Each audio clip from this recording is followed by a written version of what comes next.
So last week we looked at distribution as a very important component for running a business.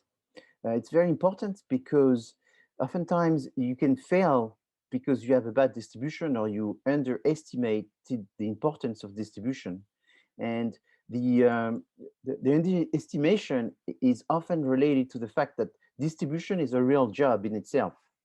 It's different than manufacturing, it's different than um, being a consultant, and it requires the true understanding of the role, the different roles and weight that distribution has in the business that you are making running. So some businesses are a little bit more protected because they have the possibility to work directly with customers, and some other businesses have to essentially use intermediaries whose specialty is to distribute. Obviously, the technology today allows more and more manufacturers to work through the system which they can control and sell and interact directly with consumers. And obviously, we can see that this modern world is becoming more and more uh, commonplace. We see new ways of distributing and communicating, such as WeChat or WhatsApp now are being involved to help with distribution and also communication. So things are changing, and it's changing very fast. However, everyone still needs to understand the basic principle of distribution. So the basic principle of distribution is one has to understand the importance of retailing and wholesaling.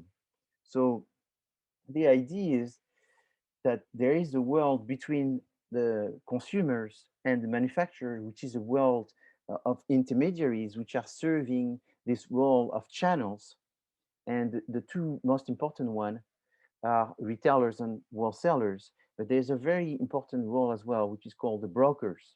So the brokers is another intermediary besides what's called also the jobbers, the people that serve some roles, which are oftentimes related to logistics.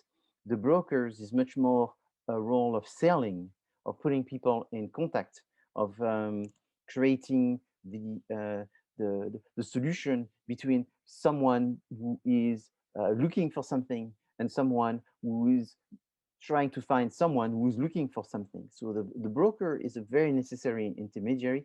It's an intermediary that is costing money, but distribution in general costs money, and it costs much more money than anyone thinks. So it's very easy to think about starting a business and think about the cost of making the product, thinking about the margin in order to add to the product in order to have some money to work on the next product and innovation in order to sustain the growth of the business. But oftentimes, it's very underestimated the cost of actually distributing. So to go simply through the process of understanding what this is all about is first is what is retailing? Retailing are all the activities involved in selling the goods directly to the final consumer, which may be a person or it may be a business. Then, what are the jobs of retailers? These retailers are working on two things, creating an assortment and offering services. So the assortment is a question of how much variety should they have and how much specialty should they have. So it depends on the product that they're selling. It depends on the target that they're focusing on. It depends on the quality and the prices of their product. It depends on where they're selling. And because it's always the customer that decides what should the retailer be doing. And depending on who they're focusing on, there would be therefore some different needs. These needs also are going to be related to the mix for the service itself. So the mix is how much salespeople or advisors should they have, or people on the floor to help consumers learn about the product and make the best decisions. Then a retailer has to think about the store atmospheres. So the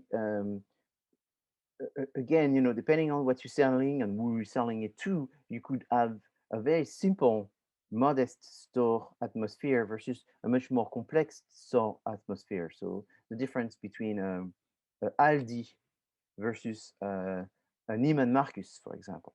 So you decide which they all work, but they all work for different type of customers. There's different type of retailers.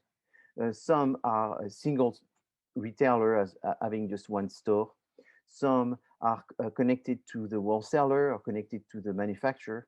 Some are more than connected. They belong to the manufacturer or to the wholesaler. They may be organized under a contract where each one of these retailers is independently owned, but still connected through some agreement between them and the manufacturer or the wholesalers.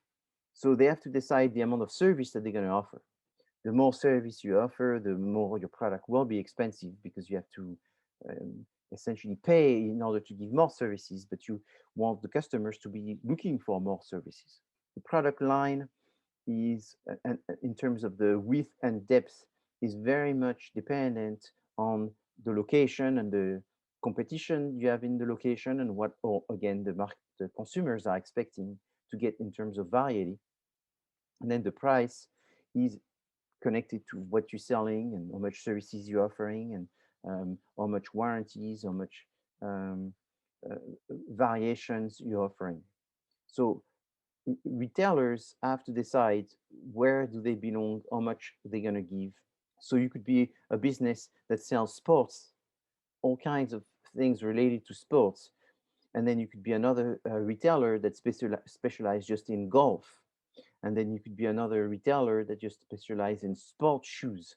And then you could be another retailer that specializes in clothing, where you have sports clothing and non-sports clothing. So you have to decide, how much breadth will you retail, but the more breadth you retail, the more non-specific, non-exclusive you're going to be, and the type of customer coming for this type of products are non-specific will expect to spend less and won't require as much knowledgeable people to give them information.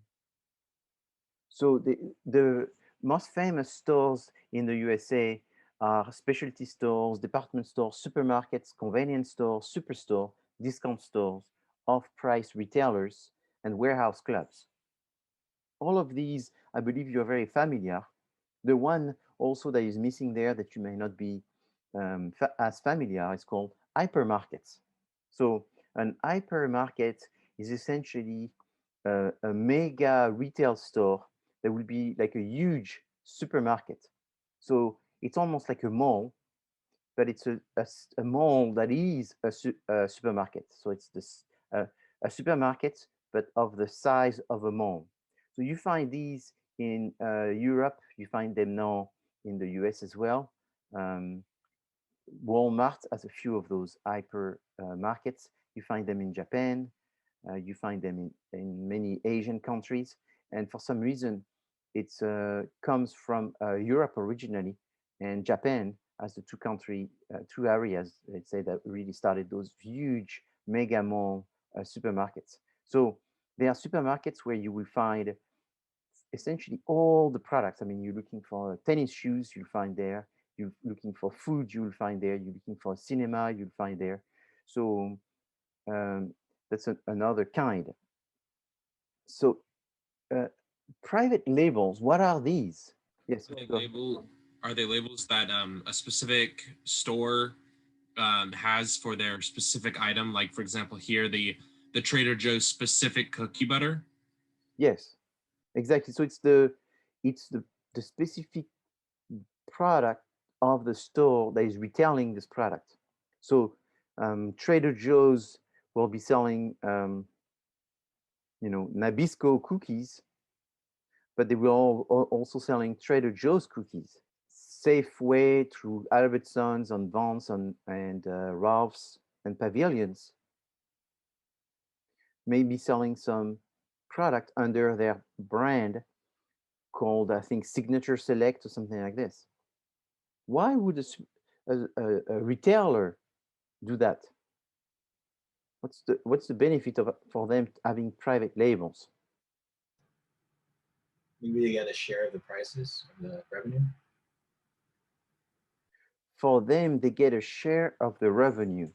Uh, Me, like I personally think maybe it's because like they want also have a name, like uh, like uh, um, like another way to promote themselves as well.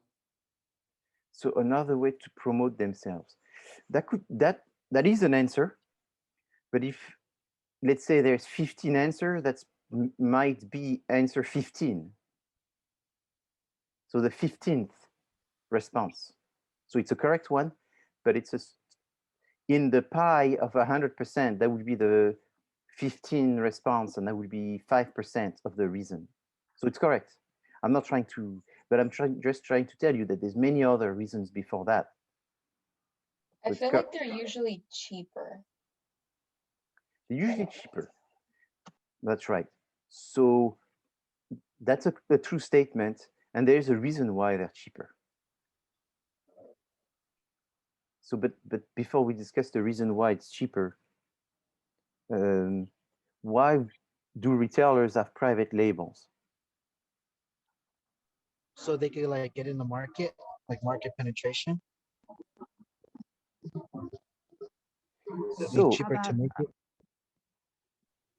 market penetration, yes, but you're right that their strategy would be, for a retailer, will be market penetration for them, because they're selling the same thing to the same client. But that's not the reason why they have a private label. To put competitions for the big labels, for the big corporations. So to put competition for the big labels, that's maybe the first or the second reason. But what do you mean? It's just a different alternative, and it also makes people think if they want to choose a different brand compared to the popular brands. Exactly. So it's like this. Let me tell you what I'm not surprised you don't know, and that not too many people know. Even business people sometimes don't know. Like consultants don't know. You could be a consultant for 10 or 20 years, you still don't know that. But it's the reality. If you are a manufacturer, you will know what I'm going to tell you, and I'm going to try to explain it to you so you can learn from hearing me, and hopefully see how important it is. The world we live in is a world which has to do with survival. Just live in a survival world. And survival is a very thin, which means it's failure and success. It's very strange. People think failure is on one side of the road and success is on the other side, when in fact failure and success are very close one to another. To win the Olympic Games and to lose the Olympic Games, making it to the Olympic Games is already hard enough, but to win and to lose, oftentimes it's almost nothing between the two. So it takes a lot of courage to know that if you go, you probably lose, but if you don't do it, you'll never win. So you've got to do it in order to succeed. So now when you go to the world of distribution, the world of distribution is distributors have decided, when you're a distributor, when you decide to have a store on Amazon or a store on eBay, is you've decided, let's say, to do that because you say, you know what, I want to get rich fast. Well, I want to get rich faster. And I also want to get rich. And right now I'm not rich. So the best way to get rich fast with the least amount of money is not to produce something. It's to sell something that is already been produced. Right? It's a lot easier. So it's like saying it's a lot easier to be someone who sells houses than someone who builds houses and then sell houses, because you need a lot of money to do that. But just to sell houses, you just put yourself as a person that says, I know someone that wants to sell and I'm going to look for someone who wants to buy, or I know someone who wants to buy and I'm going to look for someone that wants to sell. So it's sort of the cheapest way to do business. So distributors take this role of taking all of these products and then deciding if they're going to sell these products. Let's see if I sell these products. Then they take some products and they put them to sell. And their job is to convince people that these people should come to them to buy these products and not go to the manufacturer, because that's too much work to go to the manufacturer. This morning in the news, I was reading that there's a lot of people starting to go buy their eggs directly from farmers because they're finding that they have less money and they still want to eat. So they said, you know what, with the little money I have left, I want to survive. I don't want to die. So I'm going to put this money to eat. But if you put this money to eat, you have to go to a supermarket. And in the supermarket, with whatever money you have left, you don't buy very much. So these people are starting to go directly to farmers. So when you go buy an egg from a farmer, the eggs that you're going to buy from the farmer is going to cost you 10 cents. If you buy it from a retailer, it's going to cost you 90 cents. So if you don't have much money, you may as well buy it from a farmer. But the problem is you need to have a lot of time, because when you go to a farmer, maybe this farmer has eggs and one day doesn't have eggs. And then the milk is not this farmer's. You have to drive another 10 minutes to get the milk. And then you have to drive another 25 minutes to get the meat. And then you have to drive another 2 hours to get the vegetables and all that. So it's very complicated. So it's much simpler to go to one supermarket, because it's in one place you stop and you can get everything. So those supermarkets are making our lives easier. And as they're making our life easier, we go less and less buy from the farmer and more buy from the retailer, the supermarket. And as we buying more and more from the supermarket, the farmers, they have nobody to, less and less people to buy, and therefore then they rely on, they depend, that's the problem. They depend on those retailers, because the business has shifted from somebody who's doing something and then selling it to someone who's just sort of taking things from all kinds of different places and making it convenient.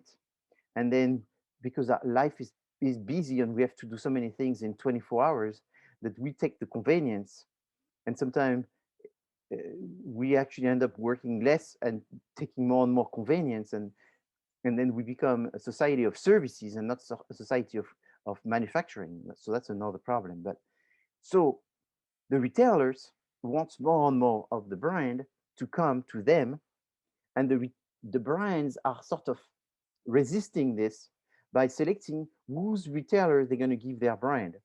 Eventually, then they give it to all the retailers, and then once they give it to all the retailers, the power, the strength, the money goes to one retailer. I mean, this is what has happened and is happening right now with Amazon, for example, because Amazon is getting so powerful. Essentially, people are buying more and more from Amazon, that eventually that's creating less other businesses selling and more Amazon that's getting the share of the other businesses. And so Amazon is becoming more and more powerful. So we see what Amazon wants to do is to invest in warehouses, invest in retailing. So I've been saying this for at least 10 years. And when I used to say that 10 years ago to the students, they thought I was cuckoo when I was telling them that Amazon's going to buy some stores. Now, obviously, all I have to say is Amazon Fresh, so everybody knows about it. So now people don't even think I'm sort of making up that I was saying that in the past. But it just totally makes sense. It's just it's ecology.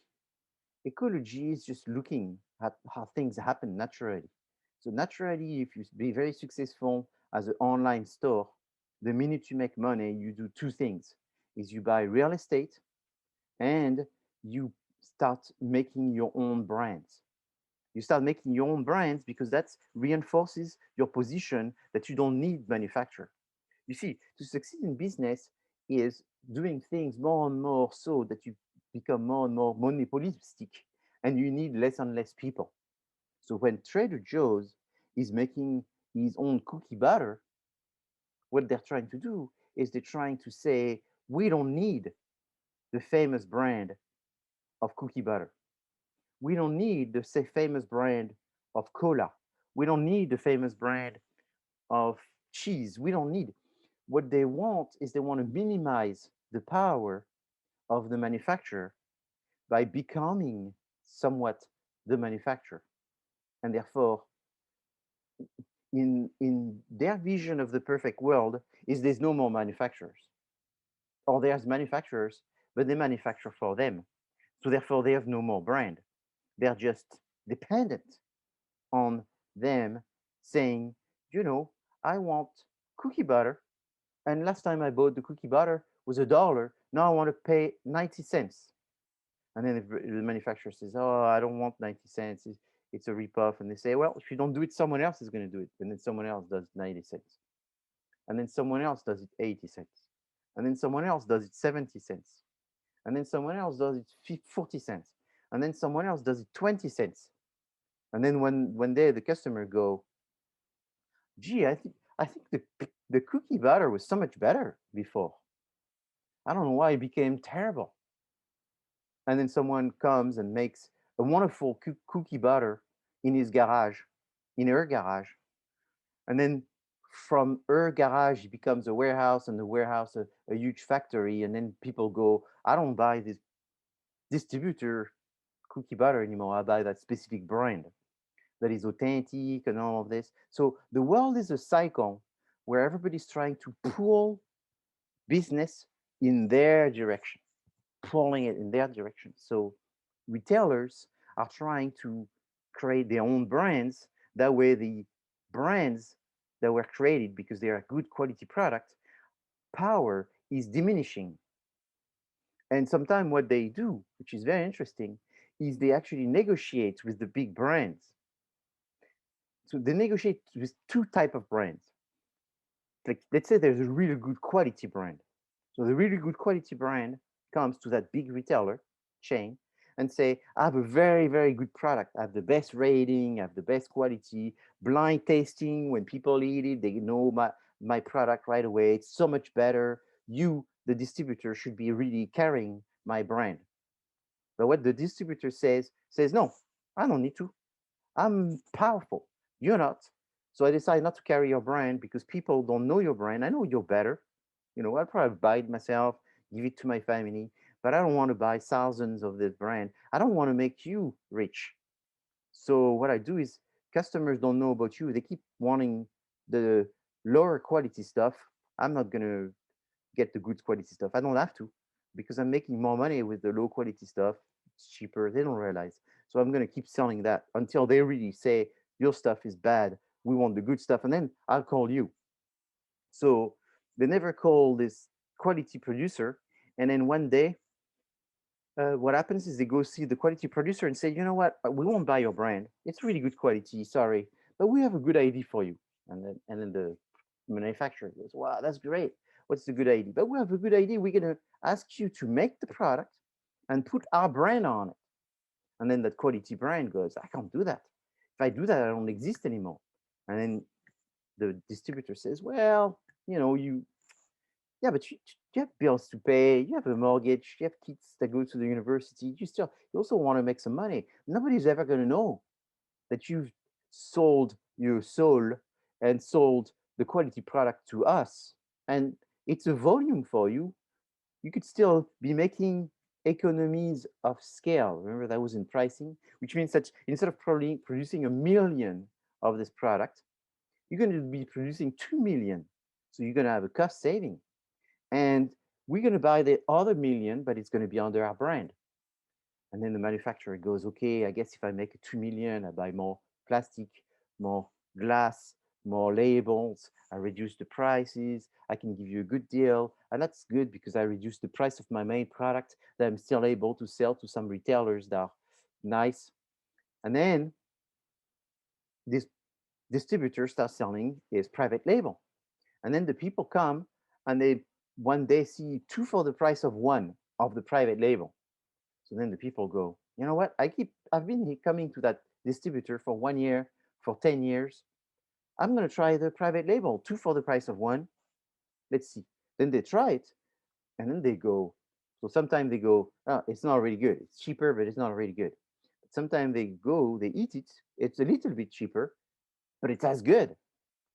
So that distributor has really good product under their brand. Yeah, because what they do is they pressuring the quality producer to make this product for them. And so they pass it down to the consumer. But what happens is they sort of get the power to the distribution and reduce the power of the manufacturing. Okay, so that's what private label are about. Private label are power shifting from the real producer, because distributors, some are, but very few, and in not many things. Most distributors are not producers. Most distributors don't have a farm, don't have a field of fruits, don't have a, a plant somewhere and picking things and all that. Distributors, the reality is they don't want to get into that because they know that there's much more money, markup, margin to be made in distribution, much more than in manufacturing. The markup, in manufacturing, I'm not, if you making diamonds and selling diamonds, you multiply by 2, maybe. If you are a diamond jewelry store, you multiply by 10 the price that you buy and the price that you sell, more or less. So would you want to be someone that sells your thing 10 times more than you buy them, or someone that manufacture, which is that you sell them 20% more, 50% more, right? So that's the world that we live in. And it's very important to understand is that it's all about adaptation, survival, and taking a position. The position of a manufacturer, it's one game that you're playing, and you're going to be facing the distributor, and it's going to be tough. The world of the distribution is building the relationship with the customers, getting them to have a relationship and making it easy, convenient as much as possible so they keep coming back, and investing in having more and more stores as possible, and then shifting services whenever the shift is. If it's technology, you go all the way with technology. You make it easy. You sell the brands that people are coming to buy, or the one that gives you, the distributor, the most incentives. So the world of distribution and the world of manufacturing is very different. They have different interests and different bargaining power. And private label is definitely an activity that reinforces the bargaining power of the distribution, the wholesalers and retailers, and they use it as much as they can. And if I was a distributor, I would be doing as much private label as I could. 24, 23 hours a day, I would be working on private labels out of 24.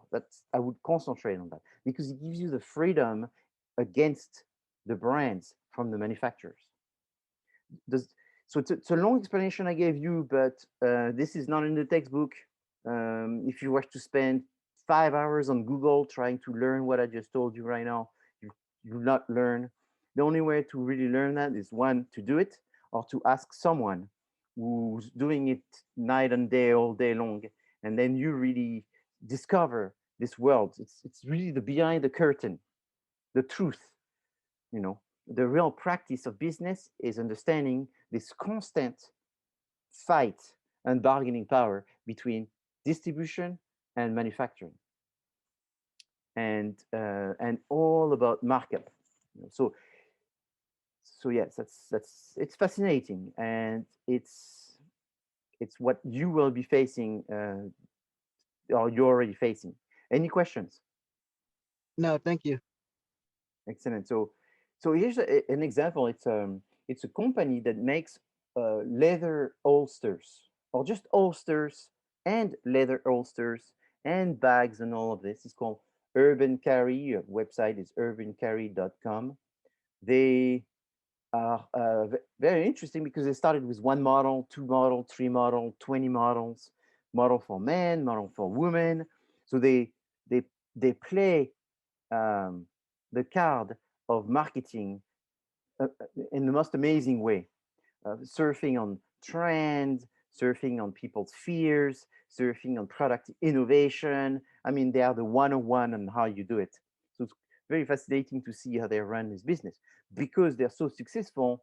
Not only they doing very well in retailing, but they do very well in online retailing by being a B2C, by selling directly on their website to customers.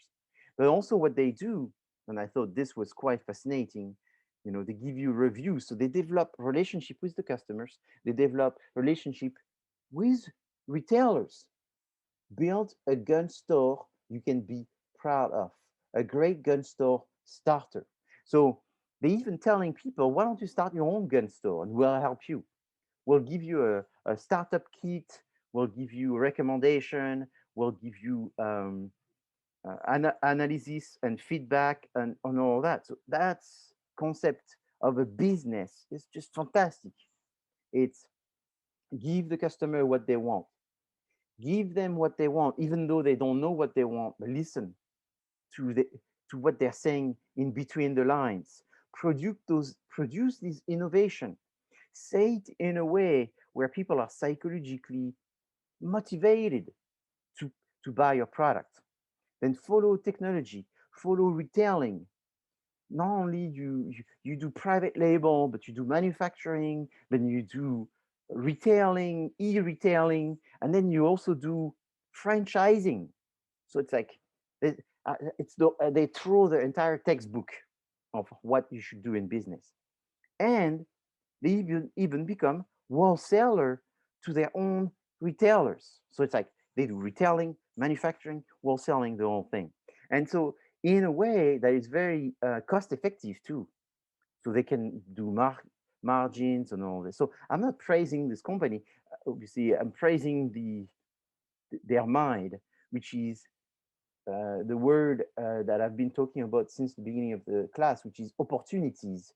I mean, that's number one when they wake up in the morning. You know, it's like, what is today opportunities? What opportunities are working on? What opportunities is coming? So that's very, very important. While selling is an industry that is very important, but an industry that's very much suffered in the past 20, 35 years since the early 90s because of technology.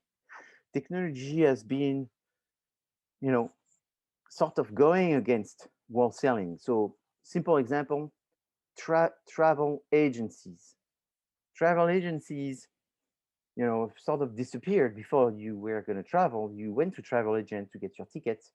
Now you get the tickets directly from the airline company, from the train company, from all of this. So technology has changed the world of taxi, you know, and the world of everything. So it's changing wholesaling because there's less a need of an intermediary between retailer and manufacturers. So that need is decreasing. So what are wholesalers do? It's all the activities to sell for people that are going to buy for resale. They're going to buy in large amounts. They can be individuals or they can be businesses, and they are primarily involved in wholesaling. So it's also more common than ever, and more it's going to become more and more common for wholesalers to try to become retailers. And the reason they're doing this, that goes against their routine, that goes against their philosophy, but it's necessary for them to take advantage of their wholesaling capacity to become also semi retailers because so they can't be wholesalers. They buy a lot of a few things. So let's say they do socks, but they have all the sizes, all the colors, short, high, thick, and all socks, but nothing else. So they go retailing because there's a need for maybe special prices, or there's a possibility for them to use technology in order to be able to do some retailing. But normally, wholesalers are not in a position that they want to do retailing because they don't want to be dealing on a item per item sales. They are set up in a way that they can only do large amounts of few different items. So it's like you go to a retail store to get all kinds of potential flooring that you could have. You could have wood, you could have ceramic, you could have stone. A wholesaler is only going to do carpet, and they're going to have all kinds of carpet, but they're not going to be doing also wood and also ceramic and also stones, because if they were doing wholesaling of all of these different things, it would become too big and not concentrated enough. So there are some that do. I'm saying the rule is they don't. Possible to find some that do, but the rule is they will sell just one, just wood floor, just stone floor. They have all the kind of stone floor that you can think of, but that's all they have. They don't have ceramic. And so then someone will take just ceramic, all kinds of ceramic, and they won't deal so much with individual buyer that comes and say, I need it for my kitchen, because it's going to be too time consuming for the fact that they are trying not to make a lot of money per transaction, but make a little bit of money for many transactions. And the volume is how they're going to be making this money. So wholesalers are selling and promoting your product. It's their role. They are buying and creating an assortment to speak to the retailer, because when you go to see a retailer, the retailer doesn't want to speak to a manufacturer most of the time, because the manufacturer is going to discuss a few options. The manufacturer only talks about what they manufacture. Normally, a manufacturer just manufacture one thing. It's like you manufacture tires or you manufacture shampoo. But a retailer, maybe, let's say like Walmart, sells tires and shampoo and baby powder and watches and light bulbs, is not going to want to talk to just someone that makes light bulbs. So they deal with wholesaler, because the wholesaler is going to have all kinds of light bulbs. And from one wholesaler, they're going to be able to get multiple products. So this assortment is a big deal for the retailer, and it's a big deal also for the wholesaler in their specificity. Bulk breaking is the fact that they're going to buy large amounts from the manufacturer and then keep this in the warehouse and then dispatch it in smaller amounts to the retailers. They're going to do the logistic and transportation. They're going to take some risks by buying your product. They may give you a deposit and therefore finance the purchase of this 10%, 20% of what they're buying before they even delivered. And for you, that gives you a little bit of cash flow. They're going to give you back some market information, and they may give you some management and advices on the changes they see in the market, which would be part of your ID screening, ID development, generation, and so forth, in order to create new products. So you need this relationship with your retailers, but also with your wholesalers in order to create the next generation. So there are three types of wholesaler. They are the manufacturer wholesaler. So you make the product, and then you create this hub where you can dispatch from the hub in smaller quantities to the retailers.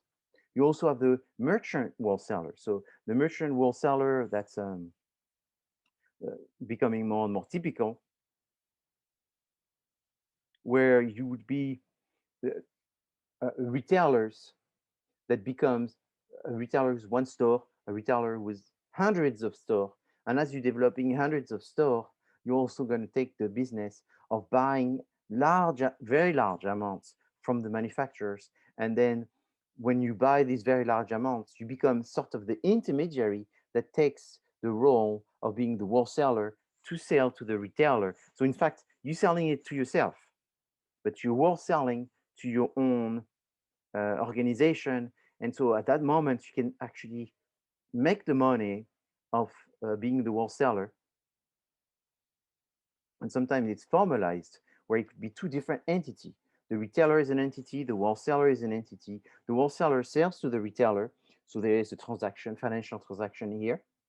and you make a percentage from both sides when you sell to the consumer from the retailer, and when you buy from the wholesaler, because this wholesaler is also selling to other retailer beside the one retailer that is actually owning the wholesaling.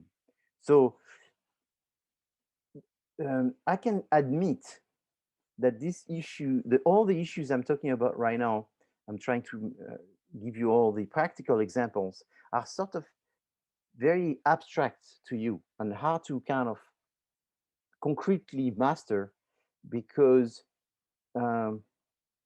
it's either, you read the textbook and the textbook just gives you definitions of things, but all of these things, what's interesting is how do they interact with each other.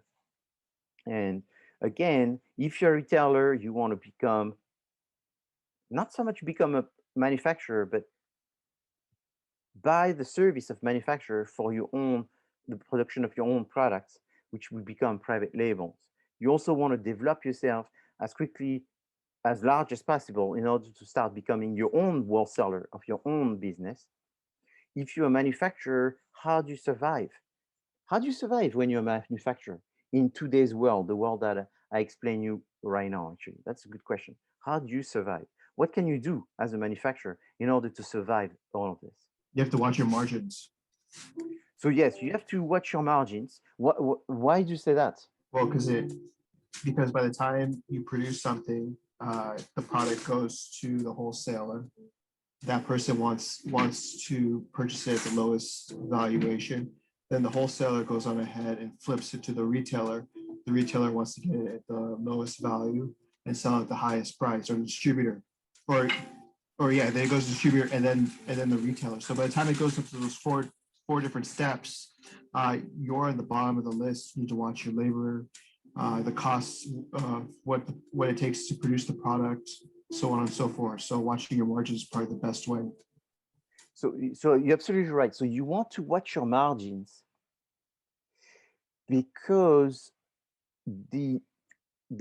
so I give you a typical example, which I hope you will understand, because it's and that you memorize is, and it's true in what I'm going to tell you, but it's true in other things with the different coefficients. But the coefficient for me when I make things in France and I sell it in America is you multiply by 5. So when I have a bottle, at the top of the bottle, there's a capsule and there's a decoration. Okay. This capsule, if I buy 10 cents, consumers are going to pay 50 cents for it. Okay. Here's a capsule. 10 cents, I buy it 10 cents, and I sell it.